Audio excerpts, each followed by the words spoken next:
सर्वभूतेषु बुद्धिरूपेण संस्थिता नमस्तस्यै नमस्तस्यै नमस्तस्यै ओम या देवी सर्वभूतेषु शक्तिरूपेण संस्थिता नमस्तस्यै नमस्तस्यै नमस्तस्यै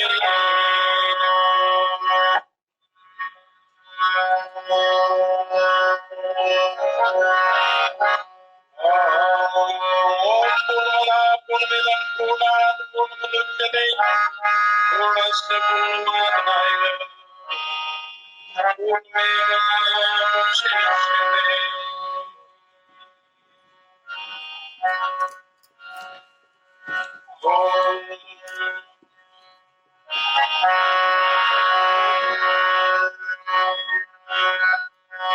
सदा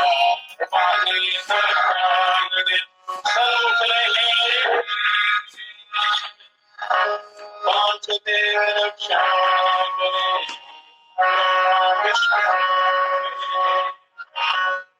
देव रक्षा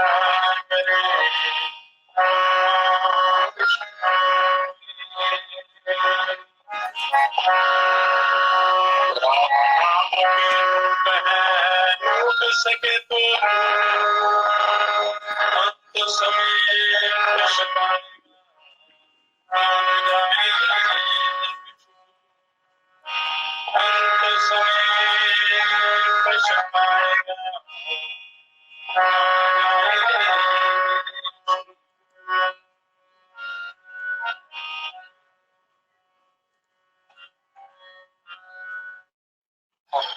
ओम परम प्रेमी परम प्रभु प्रेमी बंधुओं, आप सबको बसंत पंचमी की हार्दिक शुभकामनाएं। कि माँ भगवती सरस्वती सबको बल बुद्धि विद्या दें, ज्ञान दें, ईश्वर की तरफ ले जाएं, सद्बुद्धि दें। ये ज्ञान विद्या की देवी हैं। सरस्वती भगवती का आज इनके प्रादुर्भाव का दिन है। सरस्वती सृष्टि जब ब्रह्मा जी ने विष्णु जी की आज्ञा से सृष्टि का निर्माण किया तो पृथ्वी के चारों ओर सुनसान वातावरण था, उदासी ही उदासी छाई हुई थी। तो सारी पृथ्वी निर्जन थी। तो इसकी उदासी को दूर करने के लिए ब्रह्मा जी ने सृष्टि की रचना के उद्देश्य से अपने कमंडल से पृथ्वी पर जल छिड़का। उस जल के कणों से चतुर्भुजी देवी प्रकट हुई। शक्ति, महाशक्ति, सरस्वती शक्ति बिना पुस्तक हाथ में लिए हुए ये धारण प्रकट हुई। तो जब इन्होंने बीना की तारों के स्वर को छेड़ा तो उस स्वर से के नाद से, उस नाद से, बीना के नाद से ये पृथ्वी लहरा उठी। प्रसन्नता ही प्रसन्नता छा गई और उस बीना के उस नाद से ही सारी सृष्टि में हर और वातावरण सुरम्य हो गया। सब जीव प्राणियों में पानी की शक्ति आ गई और सृष्टि का कार्यक्रम प्रारंभ हुआ। पृथ्वी की उदासी दूर हो गई और ब्रह्मा जी सरस्वती जी की सहायता से सृष्टि की रचना करते हैं। तो इस बीना में ही इनके स्वरों से ही सारी सृष्टि की उत्पत्ति होती है और विष्णु जी लक्ष्मी जी के साथ उनकी शक्ति के द्वारा इसका पालन करते हैं। शिव जी इसका संहार करते हैं। संहार का तात्पर्य है कि जो मनुष्यों के अंदर, जीवों के अंदर अनाचार अत्याचार फैल जाता है, पापाचार फैलता है, तो शिव जी उसको शुद्ध करते हैं, निर्मल करते हैं, उनके अंतःकरण को धोते हैं और सृष्टि की रचना चलती है। तो सरस्वती ज्ञान, कला, बुद्धि और संगीत की महान देवी है, सरस्वती है। और संगीत के साथ ये सारी सृष्टि की रचना जुड़ी हुई। इस शरीर की रचना भी 7 स्वरों से, पृथ्वी की 7 लोक हैं, 7 स्वर हैं, शरीर के अंदर 7 चक्र हैं, वीणा के 7 स्वर हैं, सा रे गा मा पा धा नी इत्यादि। तो इन स्वरों में, इस संगीत के बिना ये सारा अधूरा रहता है सृष्टि का निर्माण।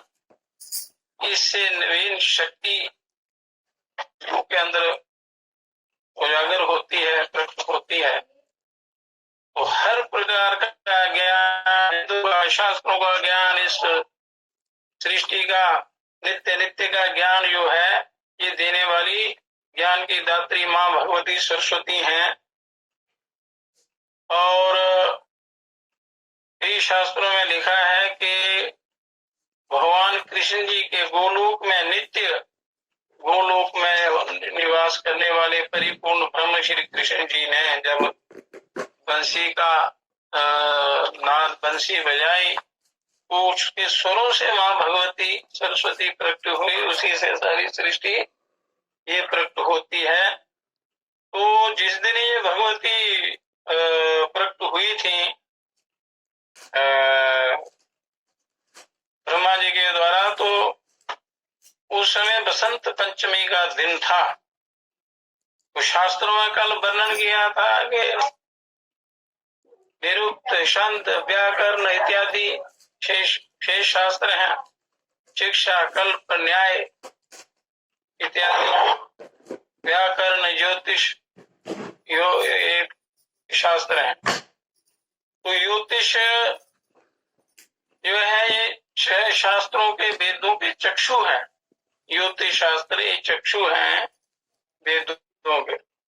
एक हर वस्तु का ज्ञान प्राप्त होता है, कौन से दिन में क्या करना है, नित्य नैमित्तिक कर्म अनुष्ठान वगैरह जो भी करने होते हैं, तो ज्योतिष के द्वारा उसका ज्ञान होता है। तो आज बसंत पंचमी है, तो ज्योतिष के द्वारा ये निर्धारित होते हैं, उस शास्त्र के द्वारा। तो आज ये नैमित्तिक पर्व है, जिसको पुरुष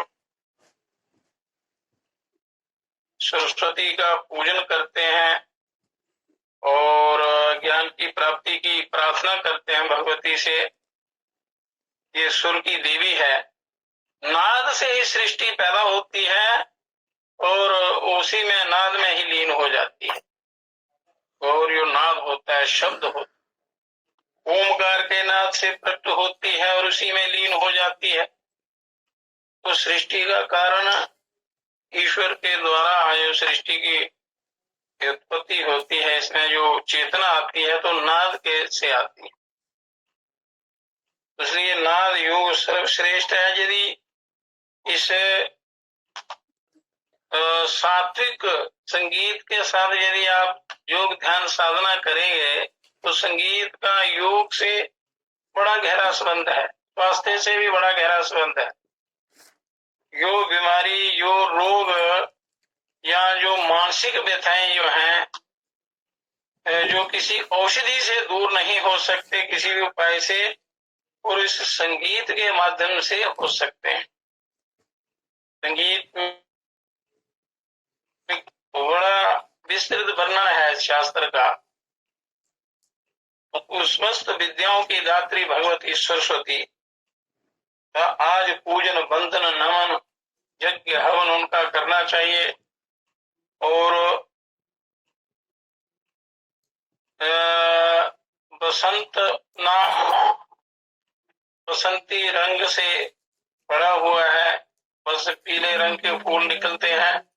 इन दिनों में वातावरण बड़ा सुरम्य साधना के योग्य, ध्यान के योग्य होता है। बड़ा सुखदायी समय होता है ये बसंत पंचमी का। बसंत पंचमी से लेकर ये 2 महीने बसंत ऋतु में, तो इसलिए बसंत पंचमी के दिन किया हुआ कार्य ये स्वयं सिद्ध मुहूर्त है। कोई भी मुहूर्त ना निकलता हो तो बसंत पंचमी को कोई कार्य किया जाए, ये 5 स्वयं सिद्ध मुहूर्त होते हैं,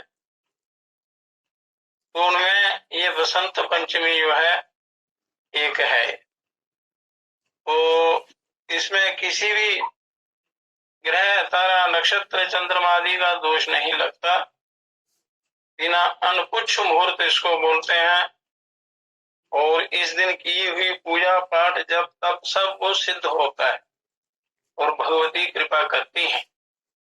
और जो विद्या पढ़ाई में कमजोर होते हैं, इस दिन अगर उनकी पूजा की जाए, भगवती सरस्वती की इस दिन से प्रारंभ की जाए और केसर से उनकी जीवा पर तो हरीम शब्द लिखा गया है। हरीम शब्द जो है सरस्वती का है,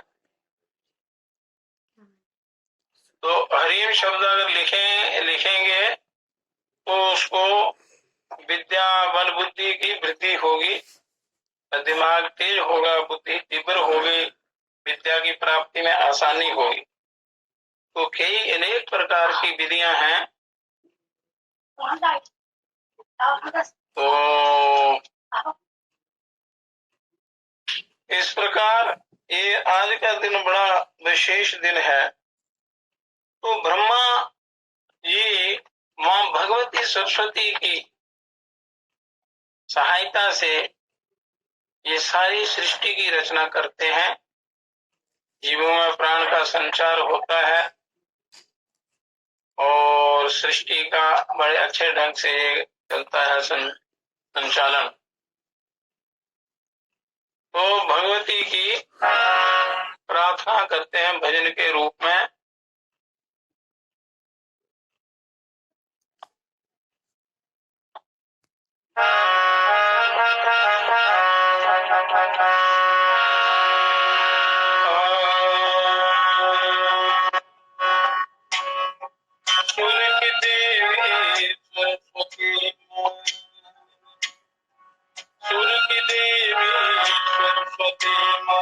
सुर का ज्ञान सिखा दे, त्यारा इस हृदय में सुर का दीप जला दे, सुर का दीप जला दे, सुर की देवी सरस्वती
तो माँ भगवती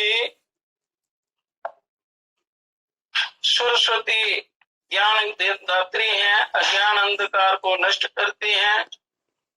इनकी उपासना से ही इस जीव का उद्धार होता है, क्योंकि ये विद्या की अधिष्ठात्री देवी हैं। इसलिए लोग जीव प्रार्थना करते हैं, सरस्वती महाभागे विद्ये कमल लोचने विद्या रूपे विशालाक्षी विद्याम देहि नमोस्तुते। तो विद्या के बिना कल्याण नहीं होता। विद्या अविद्या दो यही संसार का इनसे होता है संचालन। विद्या कल्याणकारिणी है, अविद्या पतन की तरफ ले जाती है, संसार में फंसा रहता है उससे। तो यदि इनकी कृपा हो तो शास्त्रों का ज्ञान होता है और उससे जीव का कल्याण होता है। तो वहां भगवती सरस्वती इन जीवों का विद्या के द्वारा कल्याण करती हैं। इनकी उपासना से अज्ञान अंधकार नष्ट होता है और सृष्टि के जितने भी जीव हैं ये सब सुखी होते रहते हैं। तो अनेक प्रकार के नाद हैं, तो ध्यान करने से उन नाद का जो है प्राकट्य होता है, अंदर वो जागृत होते हैं, चक्कर नाद जागृत होते हैं। तो उनको सुनने से जो अंदर शरीर के अंदर जो नाद प्रकट होते हैं वो अनहद नाद होते हैं, जो अपने आप चलते हैं अंदर से।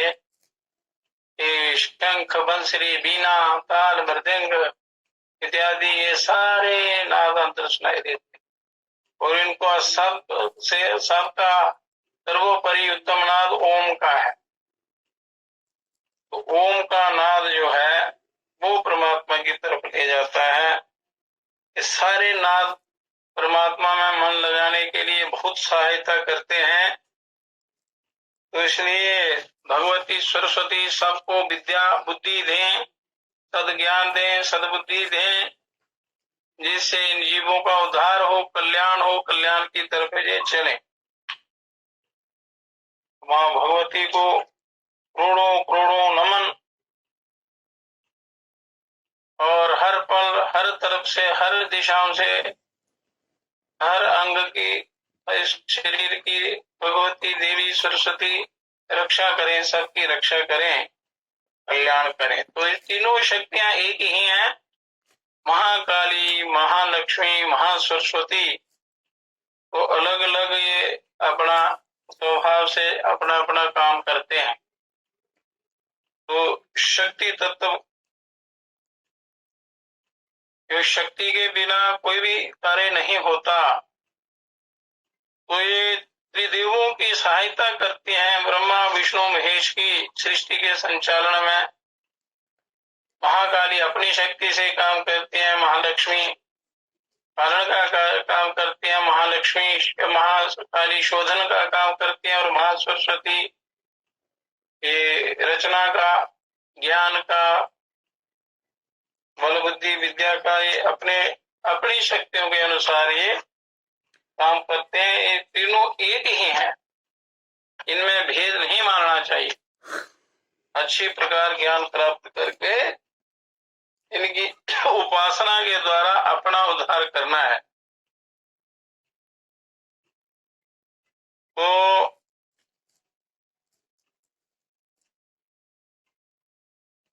कल शास्त्रों का वर्णन किया था, नित्य नैमित्तिक काम्य इत्यादि कर्मों का किया था। अब क्योंकि कोई भी साधना से पहले पूरे अपने शरीर के विज्ञान का पूरा ज्ञान होना चाहिए, और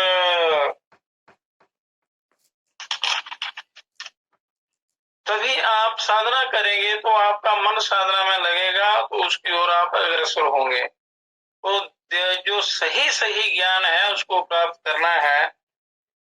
व्यर्थ की चर्चाओं में या वार्ता में या व्यर्थ के जो शास्त्र हैं या इतिहास इत्यादि हैं जो संसार में पंसाने वाले हैं, उनका स्वाध्याय नहीं करना। जो आत्मज्ञान पर, आत्म कल्याण पर जो शास्त्र हैं, श्रेय के प्राप्त कराने वाले जो हैं, उनका स्वाध्याय करना है। अब द्रव्य हैं, 9 द्रव्य हैं जिनसे ये सारा संचालन होता है। पृथ्व्या आपस्तेजो वायुराकाशं कालो दिगात्मा मना इति द्रव्याणि। पृथ्वी जल अग्नि वायु आकाश काल दिशा आत्मा और मन, ये 9 द्रव्य हैं। इनका पूरा ज्ञान हो तो मनुष्य फिर आत्म कल्याण की तरफ अग्रसर होता है। पृथ्वी, जल, अग्नि, वायु, आकाश, ये 5 तत्व हो गए। फिर काल समय जो है, दिशाएं जो हैं, और आत्मा और मन, इनसे रचना आगे चलती है।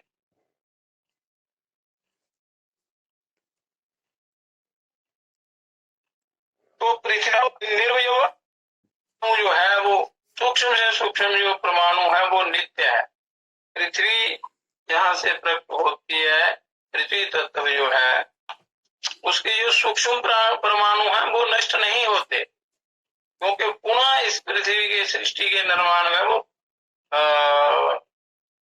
सहायता करते हैं, निर्माण में क्रियाशील होते हैं।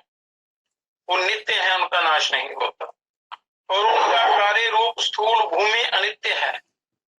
और पृथ्वी को उत्पन्न करने वाले सूक्ष्म परमाणु जो हैं वो सदा रहने वाले हैं। उसमें जो क्रिया होती है, उसका जो विकार होता है, उसके जिससे ये पृथ्वी बनती है, वो भूमि, ये जमीन, ये अनित्य है, ये नष्ट होती है, प्रकट होती है, उसमें लीन हो जाती है, फिर प्रकट होती है, परमाणुओं में बदल जाती है। जैसे पेड़, बीज से पेड़, पेड़ से गुणा बीज, मतलब एक बीज में इतना बड़ा पेड़ होता है, कोई कल्पना नहीं कर सकता। तो पेड़ का सूक्ष्म रूप जो है वो बीज है, उसी प्रकार ये जो परमाणु, नित्य परमाणु हैं, वो पृथ्वी का सूक्ष्म रूप है। उनका नाश नहीं होता। ये जो पृथ्वी दिखाई देती है इसका नाश होता है। पृथ्वी गंध रस स्पर्श गुण है, उसमें मुख्य गंध है। पृथ्वी में मुख्य गंध है,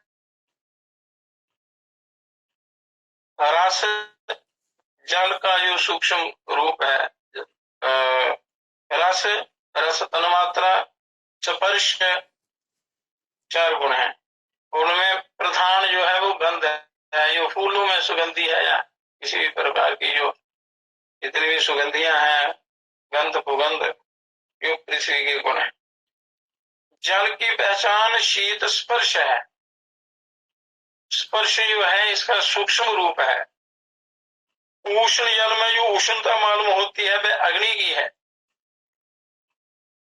वो अग्नि का अंश उसमें रहता है गर्म जल में, और वो इस जल की नहीं है। तो कारण रूप जो जल के सूक्ष्म परमाणु नित्य हैं और कार्य रूप जल अनित्य है, आसमान है। जल में रस रूप और स्पर्श 3 गुण होते हैं, गंध उसमें गंध नहीं होती। जल एक गुण कम हो जाता है, पृथ्वी से जल सूक्ष्म हो जाता है। जैसे जैसे आप सूक्ष्मता की तरफ जाएंगे तो एक गुण कम होता जाएगा। और जल का मुख्य गुण है रस। जैसे फलों का रस, जो अन्न का रस, जो भोजन करते हैं खाते हैं, रस पैदा होता है, तो वो जल का गुण है। रस से फिर रक्त इत्यादि बनते हैं, उसे बल बुद्धि इत्यादि बनता है। अग्नि की पहचान उष्ण स्पर्श है, जिससे गर्मी का अनुभव हो, उष्णता का अनुभव हो, तो अग्नि का गुण है। यहाँ उष्ण स्पर्श होता है, वहां अवश्य किसी न किसी रूप में अग्नि होती है। जहाँ गर्मी का अनुभव होता है, एहसास होता है, तो वहां अग्नि अवश्य होती है। तो कारण रूप जो अग्नि के सूक्ष्म परमाणु नित्य हैं। सूक्ष्म परमाणु 5 तत्वों के नित्य रहते हैं, नष्ट नहीं होते।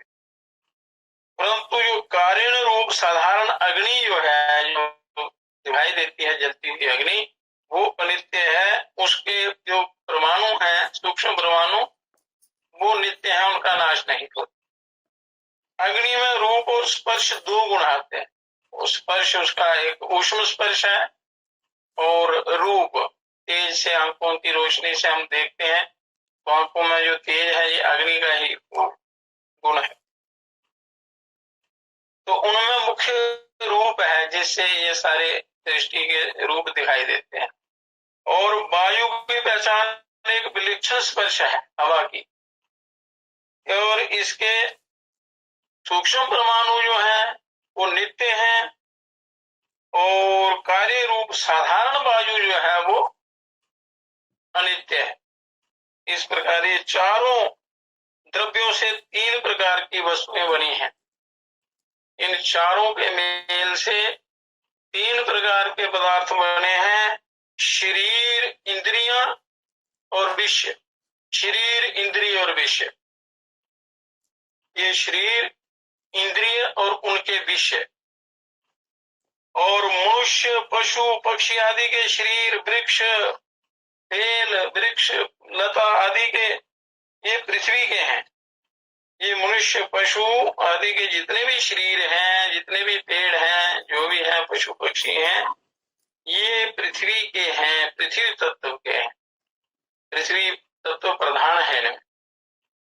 घ्राण इंद्रिय पृथ्वी के है, नासिका इत्यादि पृथ्वी के हैं। शरीर और इंद्रियों के सिवा जितनी मिट्टी, पत्थर आदि रूप पृथ्वी है, और वह सब पार्थिव विषय हैं। इस प्रकार जल मंडलस्थ जीवों के शरीर जली है।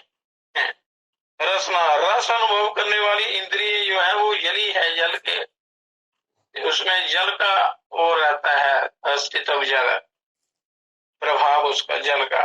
नदी, समुद्र, बर्फ, ओले आदि ये जल के विषय हैं, जली हैं। और तेजो मंडलस्थ जीवों का शरीर तेजस है, और नेत्र इंद्रिय तेजस है। नेत्र इंद्रिय जो आंखें हैं जिनसे ये दिखाई देता है, ये तेजस है। अग्नि, सूर्य और जठराग्नि आदि भी ये सब तेजस विषय हैं, तेज के विषय हैं, अग्नि के विषय हैं।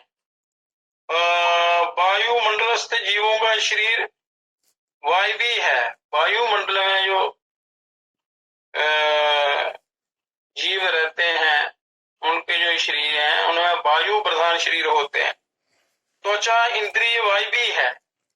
ये त्वचा, चमड़ी जो है ये वायु का सूक्ष्म रूप है। और बाहर जो वृक्ष आदि को कंपाने वाला वायु है, तथा अंदर जो प्राण रूप वायु है, ये सब वायवी विषय हैं, ये वायु के विषय हैं, वायु के सूक्ष्म रूप हैं। आकाश की पहचान जो है, पांचवा तत्व जो है वो आकाश है, उसकी पहचान शब्द है, क्योंकि यहाँ शब्द है वहां आकाश है। आकाश ना हो तो शब्द का शब्द नहीं हो सकता, उच्चारण नहीं हो सकता।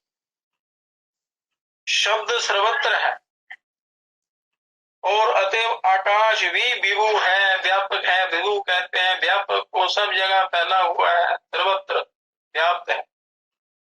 विभु निर्वय होने से नित्य होता है, अतएव आकाश नित्य और एक है। आकाश का कोई शरीर नहीं होता, पर उसका इंद्रिय जो है वो श्रोत्र है। आकाश का जो शब्द सुनने का जो साधन है वो कान है, और कर्ण छिद्र के अंदर का आकाश श्रोत्र है। श्रोत्र कर्ण छिद्र के अंदर जो खाली जगह होती है, आकाश कहते हैं, जहां कोई भी किसी प्रकार की स्थूल वस्तु ना हो। पृथ्वी, जल, तेज, वायु और आकाश, ये पांचों द्रव्य पंचभूत कहलाते हैं, और इनके क्रम से गंध, पृथ्वी का सूक्ष्म रूप गंध है, जल का रस है, अग्नि का रूप है, और वायु का स्पर्श है, और आकाश का शब्द है। ये पांच गुण हैं, इन पांच तत्वों के सूक्ष्म गुण है। घ्राण, रसना, नेत्र, त्वचा और श्रोत्र। घ्राण ये नासिका, जिह्वा, नेत्र ये त्वचा, चमड़ी, और श्रोत्र कान, ये पांच इंद्रियां हैं, जिनके क्रम से गंध, रस, रूप, स्पर्श और शब्द, ये पांच इनके विषय हैं, इन इंद्रियों के। घ्राण नासिका के अग्रवर्ती है, और पार्थिव होने से पृथ्वी के गुण गंध की ही ग्राहक है। ये घ्राण नासिका पृथ्वी की गंध को ग्रहण करती है। रसना जीवाग्रवर्ती है, ये जो रस का अनुभव करती है जीवा के अग्रभाग में है। और जली होने से जल के गुण रस को ही ग्राहक है। और नेत्र काली पुतली के अग्रवर्ती है, जो आंखों के अंदर काली पुतली है उसकी प्रधानता होती है इसमें। और तेजस होने से रूप का ही ग्राहक है, ये रूप को ही देखती है, इसका काम है देखना, रूप को पहचानना।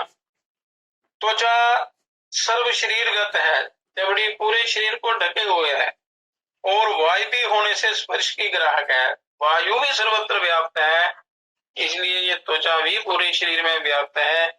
इसलिए वायु का गुण होने से ये स्पर्श की ग्राहक है। वायु का जो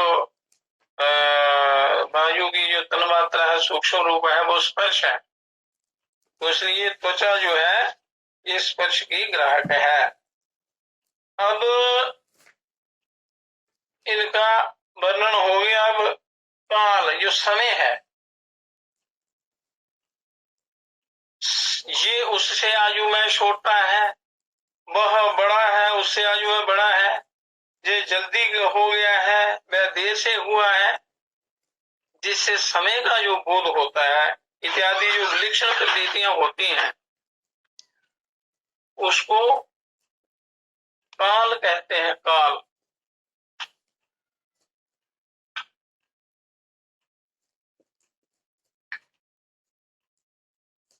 और उसका निमित्त जो है वो काल है, छोटा बड़ा, शीघ्र, दीर्घ इत्यादि। तो काल सारे कार्यों की उत्पत्ति, स्थिति और विनाश में निमित्त होता है।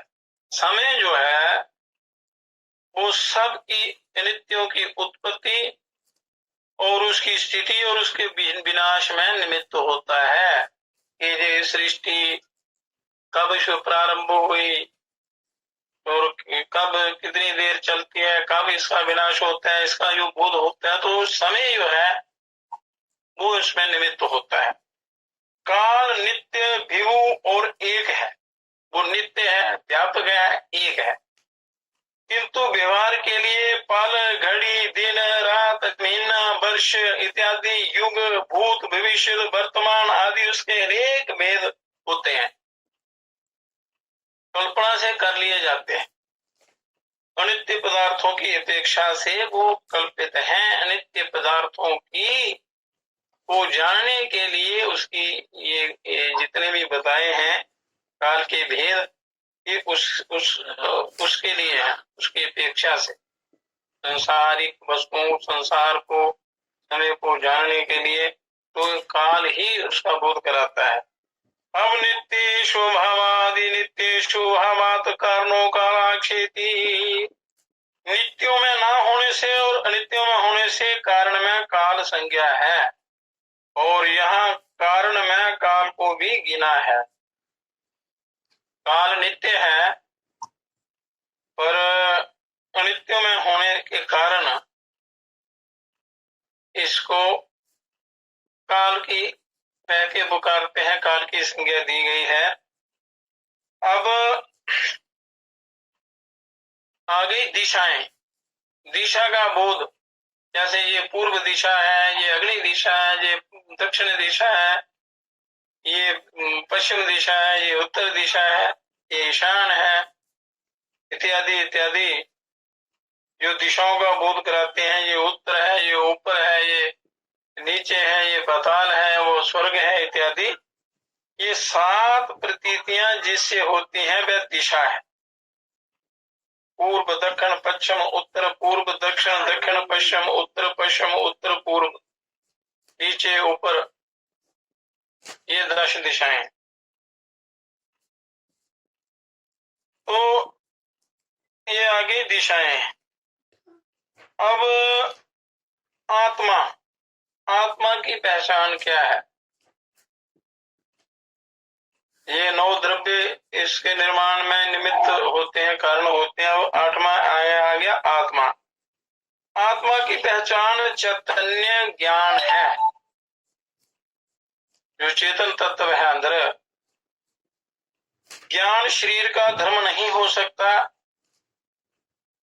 क्योंकि शरीर के कारण जो पृथ्वी आदि भूत हैं, शरीर को जिनसे उत्पन्न होता है उसके जो कारण है उनमें ज्ञान नहीं होता, क्योंकि जितने भी जल, अग्नि, वायु, पृथ्वी इत्यादि हैं, इनमें ज्ञान नहीं होता। तो इसलिए ज्ञान इनका धर्म नहीं है, शरीर का धर्म नहीं हो सकता, ये आत्मा का धर्म है। यदि उनमें ज्ञान होता तो उनसे बने हुए घट आदि में भी ज्ञान होता।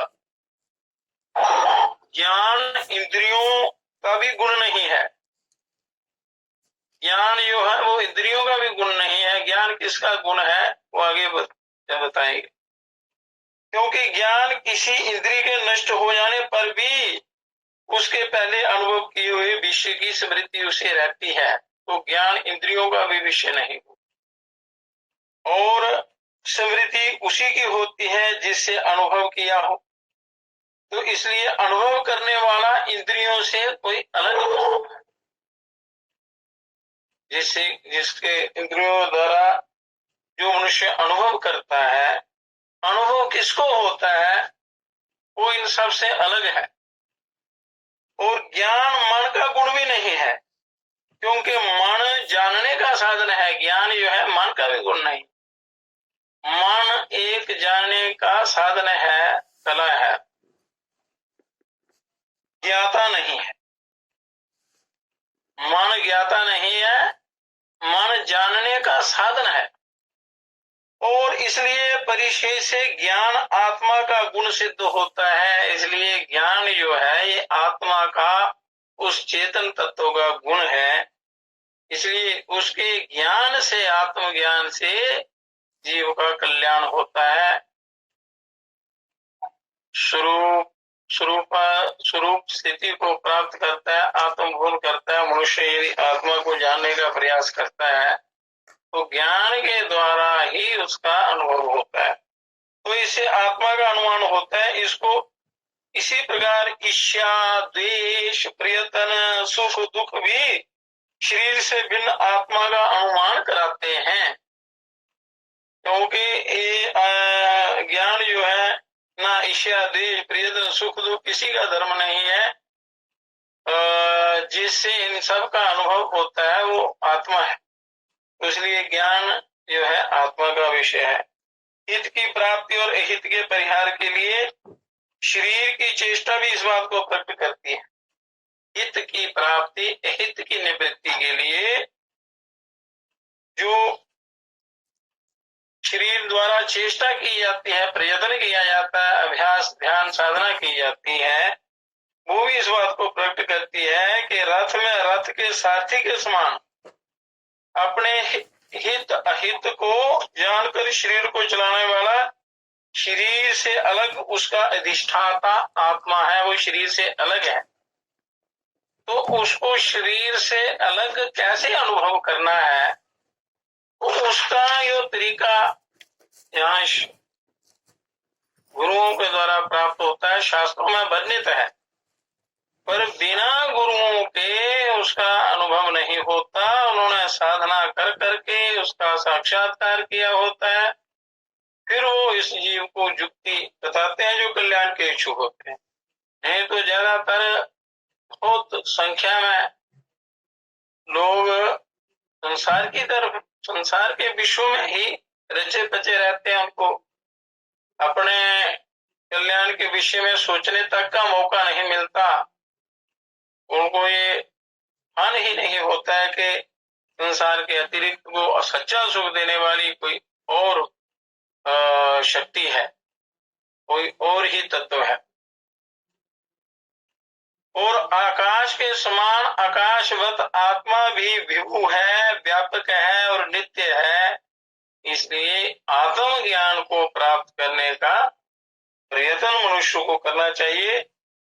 क्योंकि शरीर चलाने के लिए जो ईश्वर ने साधन बनाए हैं, उनका उचित मात्रा में उनका संग्रह हो। ये नहीं कि सारा जीवन ही उनको प्राप्ति में लगा दें, आत्म कल्याण की तरफ ना जाएं, विषय भोगों में रहें, तो फिर इस जीव का उद्धार नहीं होता है।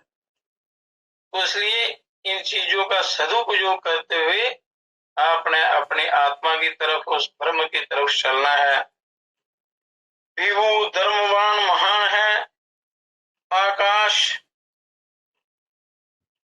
आकाश जो है बहुत महान है, वैसे ज्ञान स्वरूप आत्मा है। जैसे आकाश है वैसे ही ज्ञान स्वरूप आत्मा है। इसलिए ज्ञान के द्वारा ही उसको जाना जा सकता है। अब आ गया मन। तो मन जिस प्रकार बाह्य रूपादि ज्ञान के साधन नेत्रादि इंद्रियां हैं, जैसे बाहरी पदार्थों के जो ज्ञान के साधन हैं वो आंखें हैं, शब्द सुनते हैं इत्यादि, उसी प्रकार सुख दुख आदि के ज्ञान का साधन जो इंद्रिय है वो मन है। और मन जो है वो अणु है। तद्भावाद अणुमनः, ये विभुत्व के अभाव से मन अणु है, छोटा है, क्योंकि उसमें व्यापकता नहीं है। विभु नहीं है, व्यापक नहीं है। इसलिए विभुत्व के अभाव से मन जो है वो अणु है और ये सुख दुख के साधन का साधन की ये इंद्रिय है मन। इस प्रकार द्रव्य 9 ही है। यद्यपि तम अंधकार अंधेरा काले रंग का और चलता हुआ प्रतीत होता है, वस्तुतः वह कोई द्रव्य नहीं है। प्रकाश का अभाव ही तम है। प्रकाश यहाँ ना हो वहां अंधकार ऐसा होता है, उसी को तम कहते हैं। प्रकाश के ना होने से ना दिखना ही उसमें कालापन है। और यदि वास्तव में उसका कोई अपना रंग होता तो प्रकाश के साथ दिखता उसका अपना कोई रंग नहीं होता। प्रकाश के अभाव के कारण वो काला दिखता है। तो जो चलता हुआ मालूम होता है वास्तव में वह अंधेरा नहीं चलता, किंतु प्रकाश के आगे आगे चलने से अंधेरा चलता हुआ दिखाई देता है। और जैसे पुरुष के चलने से छाया चलती हुई दिखाई देती है, मालूम होती है। पुरुष चलता है तो पीछे पीछे छाया भी चलती हुई दिखाई देती है। इसी प्रकार प्रकाश के चलते चलते ये अंधकार भी, तमोगुण भी वो चलता हुआ दिखाई देता है।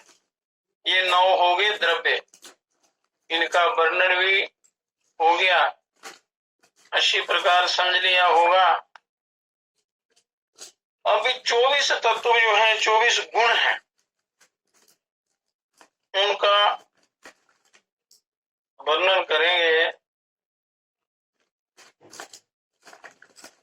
पर इनकी जानकारी करना तो इनको जानना जरूरी है। इससे थोड़ा ज्ञान उस साधना में थोड़ी सहायता मिलती है, चित्त विक्षिप्त नहीं होता।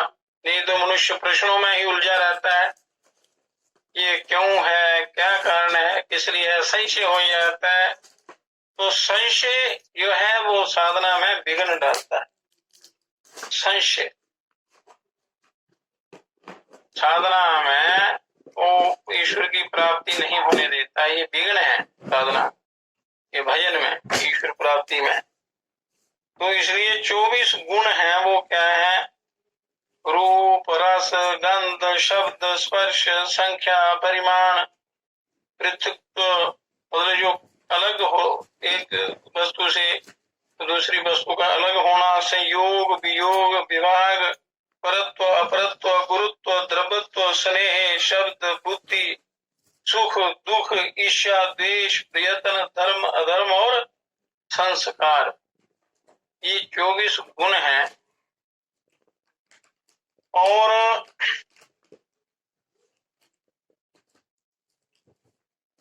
इनका भी आगे वर्णन करेंगे। इन रूप क्या है, रस क्या है, गंध क्या है। जब इनका ज्ञान होगा तो आपके 24 तत्वों का पूरा ज्ञान हो जाएगा। तो वो ज्ञान दात्री जो सरस्वती है, उस भगवती की कृपा के बिना ये ज्ञान होना संभव नहीं है। इसलिए सरस्वती की जो है वंदना, उपासना नित्य प्रति करनी चाहिए। गुरुओं का ध्यान, गणेश वंदना, ये क्रम है पूजा का। तो ये सृष्टि के जो देवता हैं, शरीर के अंदर भी यही देवता विराजमान है, पर मनुष्य अपने अशुभ कर्मों से सारा संतुलन बिगाड़ देता है। यही देवता रुष्ट हो जाते हैं, यही शाप देते। तो वहां सरस्वती की वंदना करते हुए ज्ञान की जो कामना करते हैं कि प्रभु ज्ञान दें जिससे हमारा उद्धार हो, कल्याण हो। तो गुरुओं का ध्यान, गणेश की वंदना, सरस्वती की वंदना, फिर आगे जो भी इष्ट देवता हो उसका कोई भी काम करना हो उसके बाद किया जाता है। तो सरस्वती की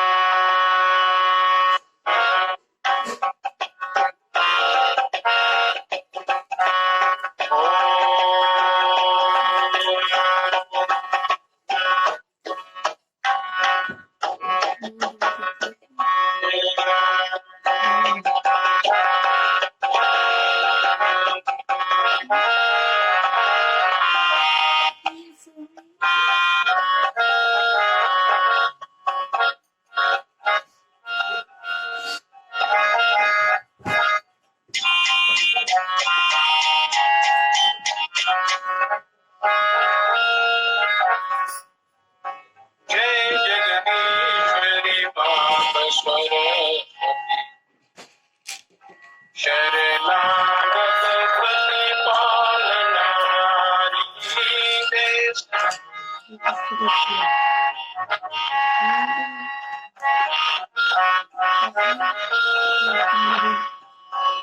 जय जगदीश्वरी मात सरस्वती शरणागत प्रतिपालनहारी जय जगदीश्वरी मात सरस्वती शरणागत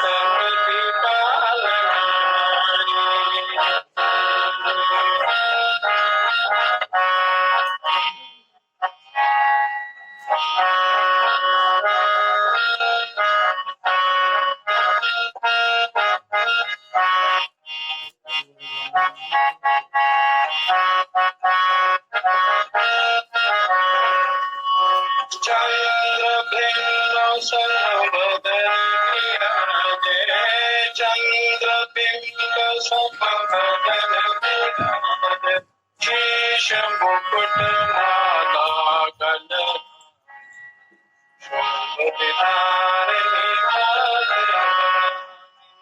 शीश मुकुट माला शरणागत प्रतिपालनहारी जय जगदीश्वरी मात सरस्वती शरणागत पालनहारी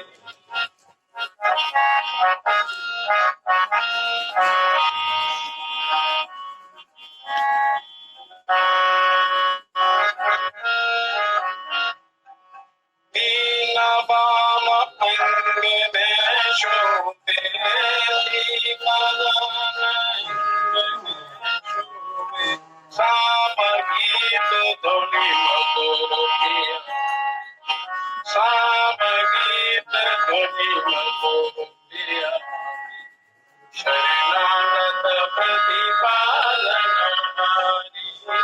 जय जय जगदीश्वरी मात सरस्वती शरणागत प्रतिपालनहारी जय जगदीश्वरी मात सरस्वती शरणागत प्रतिपालनहारी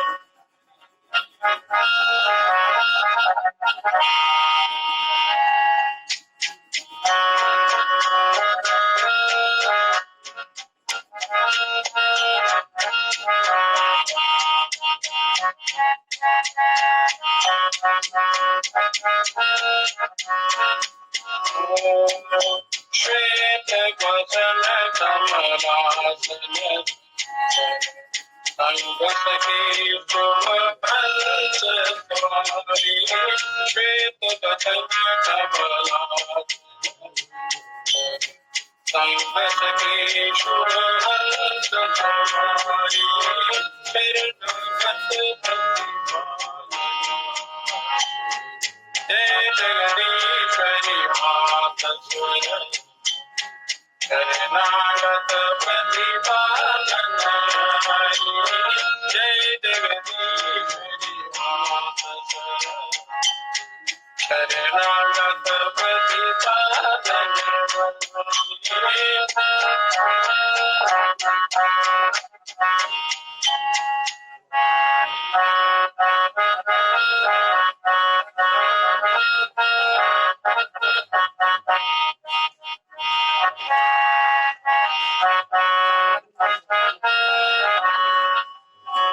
ब्रह्मानंद में दास तुम्हारो ब्रह्मानंद में दास तुम्हारो दे दर्शन तब ब्रह्म तुम्हारी दे दर्शन तब ब्रह्म शरणागत प्रतिपालनहारी जय जगदीश्वरी मात सरस्वती शरणागत प्रतिपालनहारी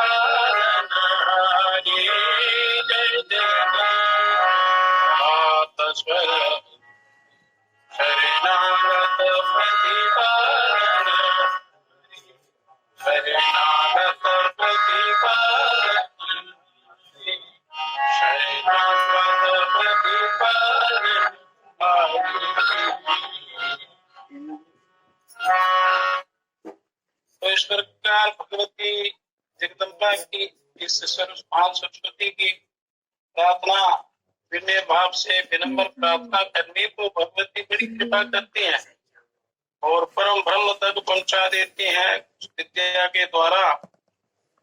पर ये प्राण जो चलता है ये सरस्वती के द्वारा ही ये प्राण का संचालन होता है, भगवती सरस्वती के द्वारा। जो आप ऋचाएं या मंत्र या साधना जो भी करते हैं तो इसमें सरस्वती जो है वो बड़ी सहायता करती हैं। इनके बिना ये इसका संचालन नहीं हो सकता। तो इसलिए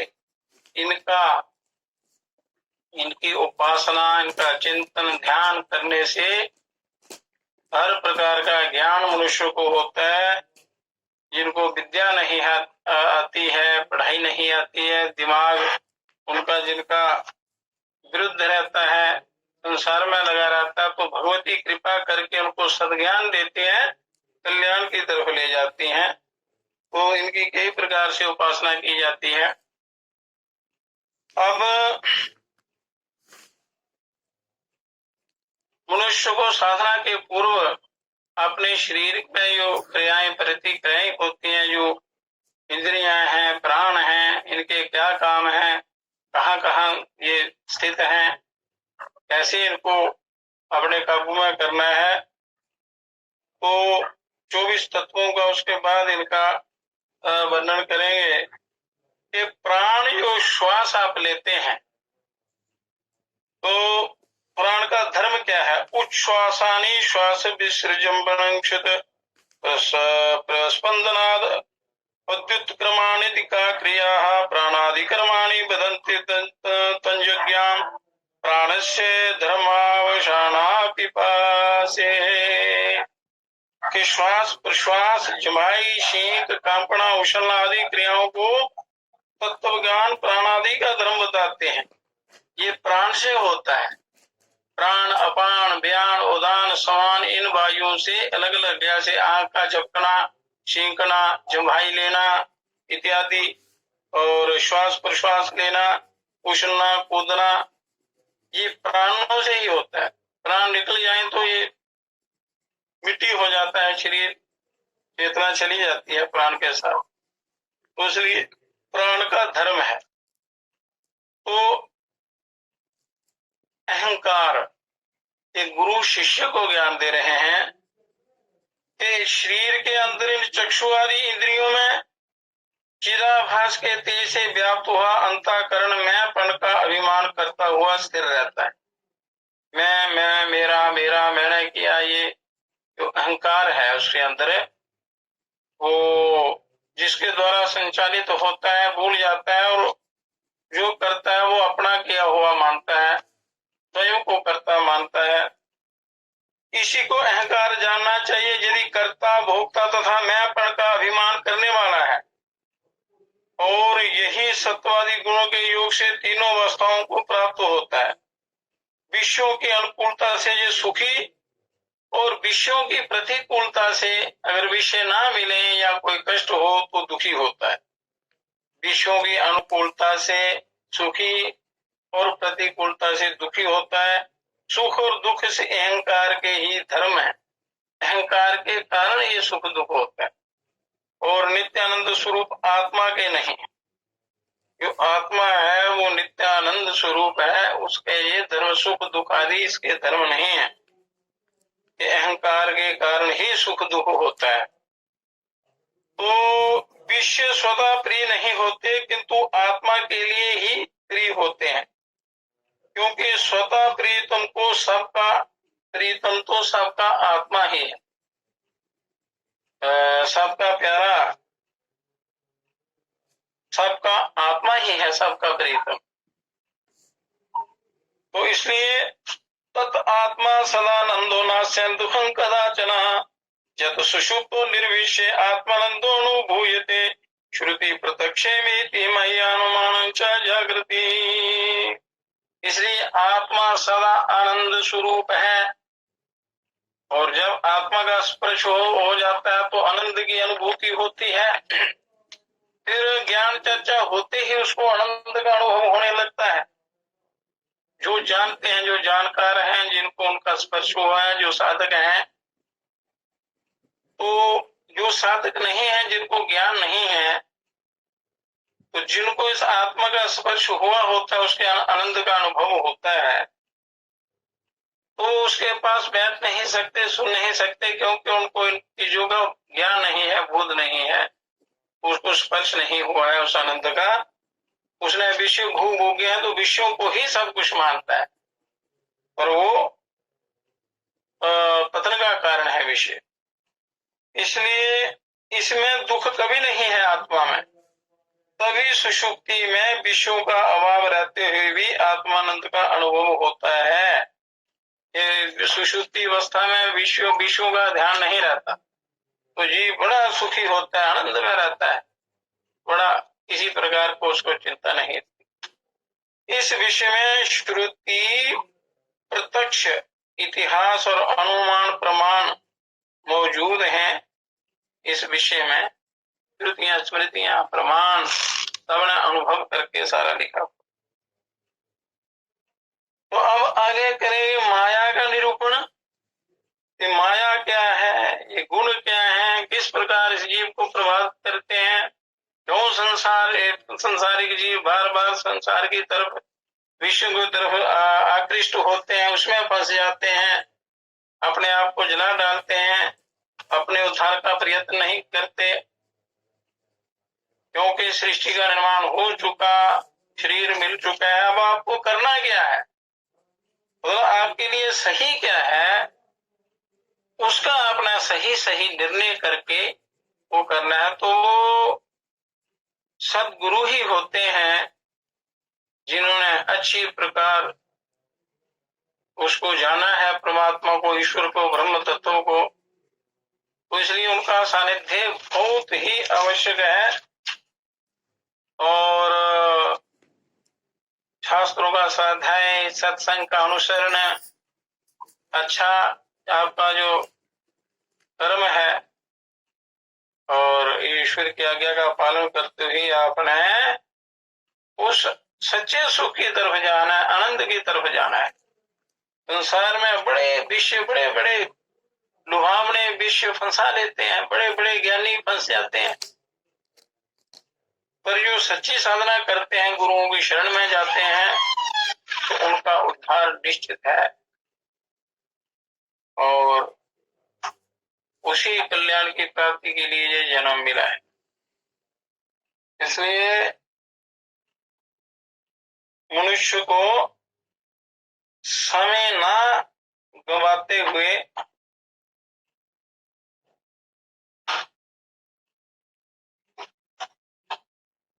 मनुष्य को अपने अंदर ही उस परिपूर्ण ब्रह्म को प्राप्त करना है, प्रकट करना है।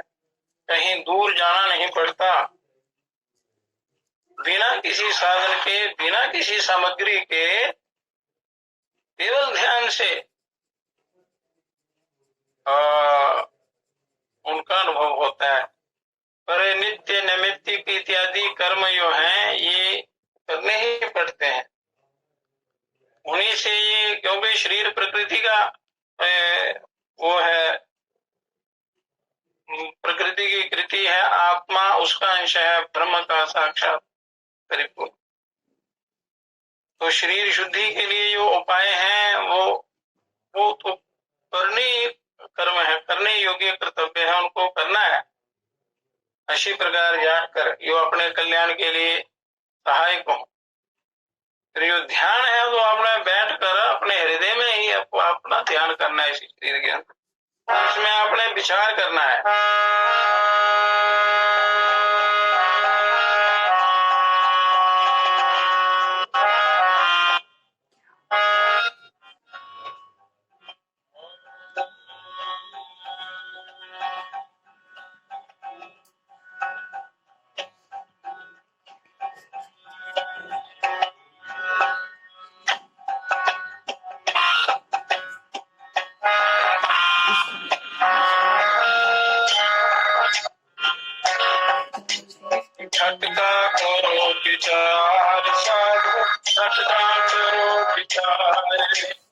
झटका करो विचार साधो, झटका करो विचार।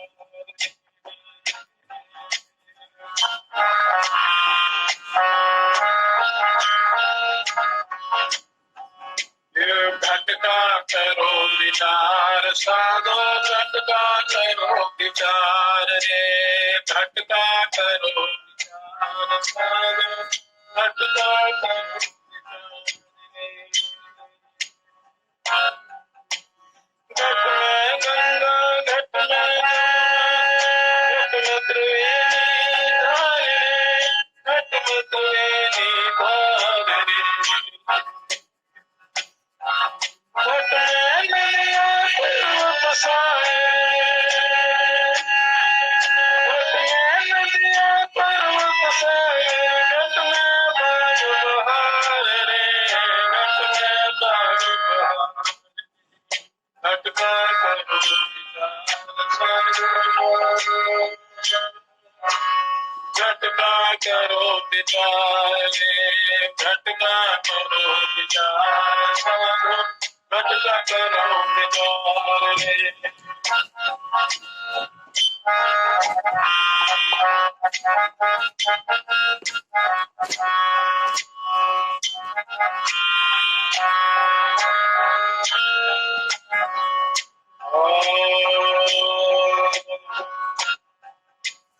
घट में सूरज घट में तारे, घट में चंद्र उजारे, घट में चंद्र उजारे, घट में बिजली चमक सुहाए,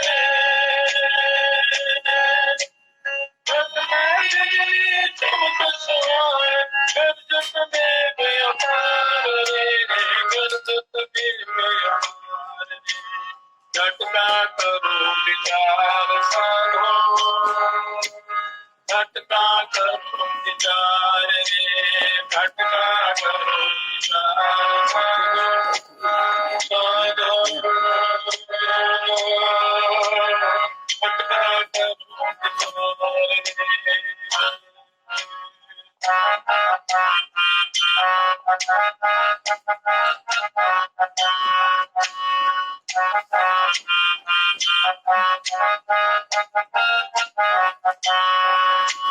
घट में तीनों में विराजे, ब्रह्म शंभु राय, ब्रह्म शंभु राय।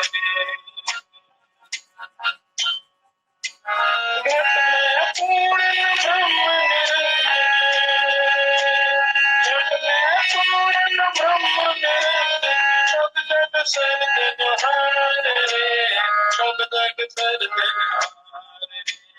झटका करो विचार साधो, झटका करो विचार रे, झटका करो विचार साधो, झटका करो विचार रे, झटका करो विचार साधो, झटका करो विचार रे।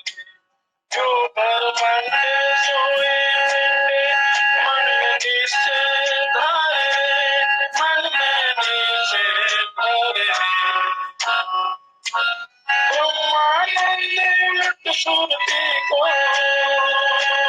ब्रह्मानंद युक्त सुरति को, देखो सकल निहार रे, देखो सकल निहार रे। झटका करो विचार साधो, झटका करो विचार रे, झटका करो विचार रे, झटका करो विचार रे, झटका करो विचार साधो। ओम झटका करो विचार रे, झटका करो विचार रे, झटका करो विचार रे।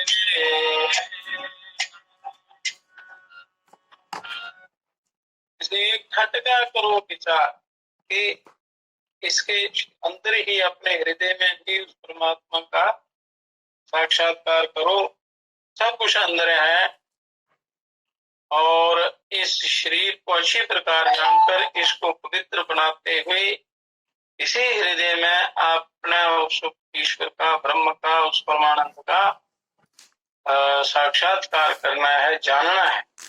और फिर यहाँ जीते जी भी इतना आनंद की अनुभूति होती है, ध्यान करते हुए भी, साधारण काम करते हुए भी, हर समय वो ब्रह्मानंद की स्थिति रहती है, आत्मानंद में ये लीन रहता है जीव, जिसका वो व्याकृत हो जाता है वो तत्व साधना के द्वारा।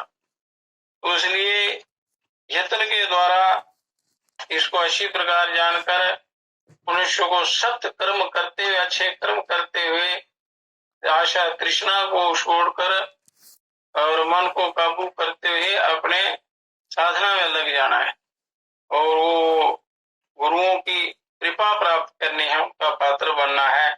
इसलिए जो आज ध्यान का अभ्यास करते हैं या सोते सोते भी जो प्रभु का ध्यान करते करते इस निद्रा को, योग निद्रा को करते हैं, योग निद्रा लेते हैं, तो उनका इस आज के दिन बहुत बड़ा प्रभाव होता है, वो चीज पक्की हो जाती है जो भी साधना आज करेंगे। तो इसलिए बसंत पंचमी से बसंत ऋतु में शरीर शोधन का काम होता है। इसमें शरीर की शुद्धि के जो यौगिक षटकर्म है, कुंजल, शंख, प्रक्षालन, जल, नीति इत्यादि, इनसे शरीर की शुद्धि होती है।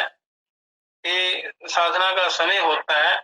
तो इसमें की हुई साधना जो पिछले दोष पैदा होते हैं 5-6 महीने में, वो धुल जाते हैं सारे शरीर के मल, अंतःकरण के मल, साधना के योग साधना के द्वारा शुद्धि होती है और फिर ध्यान करने से उनका लाभ मिलता है। इसलिए यत्न पूर्वक ये करना चाहिए। ओम